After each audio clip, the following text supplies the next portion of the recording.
Roland Macey was a failure.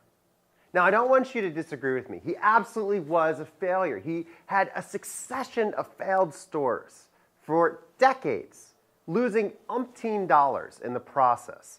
But eventually, he hit upon success in New York City in 1858. What happened? How did he transform his life of failure into one of success, such that Macys is still a brand name around the world? It happened because he did not learn from his mistakes. His methods, based in this abstract notion of buy low, sell slightly higher than that low, worked in the abstract. But it worked only in a very particular kind of economy, the economy of New York City. When he attempted this method in other places, it failed. So in understanding his early failures and his later successes, we can understand how transformative this new trade system was, this new factory system of the early 19th century. Entrepreneurs are not alone. They are part of this broad context. Roland Macey was born in an island near Boston called Nantucket in 1822. He had come from a family that had been on the island since the mid-17th century. And he had the life that most lads had in the 1840s who were born on islands, a wild early life of whaling and gold mining. And like so many sailors, he came back with hardly any money at all. But he did come back with a tattoo, a red star tattoo on his arm. It's still the symbol of Macys today.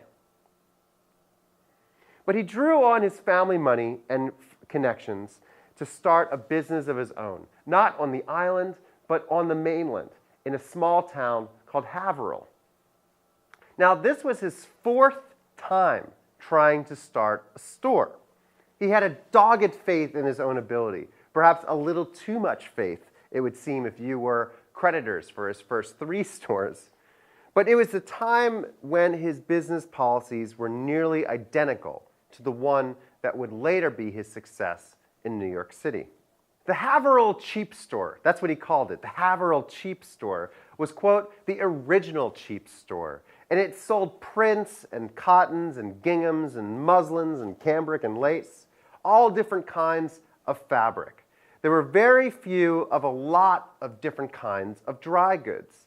And over the years, he expanded this shallow inventory further into so-called fancy goods, or notions like shawls and bonnets, perfumes, fancy baskets, and parasols. More manufactured goods, goods that came out of a factory rather than goods that you would assemble at your own house.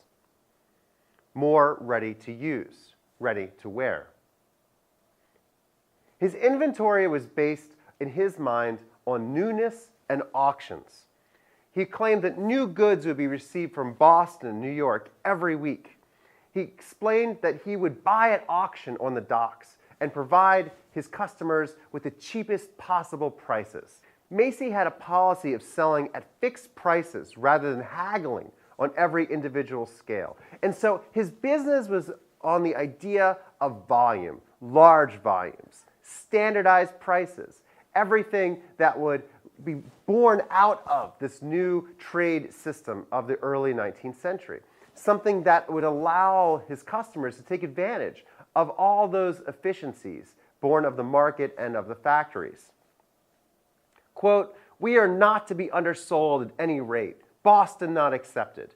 The very smallest profit will be asked on each article, and the lowest price always named first. He bought for cash, and he expected to be paid in cash. He bought low, and he expected to charge his customers low. And so this process was at once very innovative and in the abstract totally possible. Yet it was very difficult for Macey to actually have the volume in this small town north of Boston that would be necessary to make a profit on all those fixed prices. What made sense in the abstract, taking advantage of this new economy, did not make sense in the particular. Macey's actual customers were farmers who were paid only once a year when the harvest came in. And so when they would come into town looking to shop, go to his store and find that he wanted cash and didn't offer credit, they were flustered. When he came in and found that he had no way to lend him money, they left his shop. Other stores in town always offered credit. This is how they lured farmers in. And unless the customers were actually paid in cash, unless they were actually wage workers, it was impossible for this system to work out at a profit, which is exactly what happened. The store in Haverhill folded only a couple years later. The debts reveal that his plan for supply failed. He was too far from the wharves of Boston and New York City, and so instead of relying on those very efficient, very cheap auctions, he'd buy through intermediaries called jobbers, who would themselves buy from the auctions. But buying through an intermediary meant that the prices he was paying were actually very high. And so this process of trying to rely on the market, trying to rely on and transfer that cheapness of the market to customers was an utter failure when you were in small towns. But in New York City, the story of Macys is entirely different. So Macys moves to New York City in 1858. He's a 36-year-old failure. And after his store closes in Massachusetts, he actually goes to Wisconsin to do a bit of land speculation. That, it being Roland Macys, also ended in failure.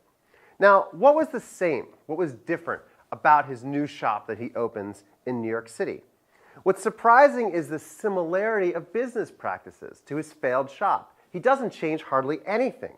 He has one price, a fixed price, and he only accepts cash. But the differences in New York City were on the customer side. It was not a population of farmers, but a population of wage earners. And his stock was far more narrow, a narrow inventory focused on particular lines of goods. He focused not on the cheapest of goods, but on the fancy dry goods, lace, embroideries, hosiery, kid gloves. And of course, this was something that was very novel, that most of the fancy stores where you could buy the fancy dry goods actually offered credit. And so his one price, cash-only policy that allowed for lower prices on these fancy goods was a real success.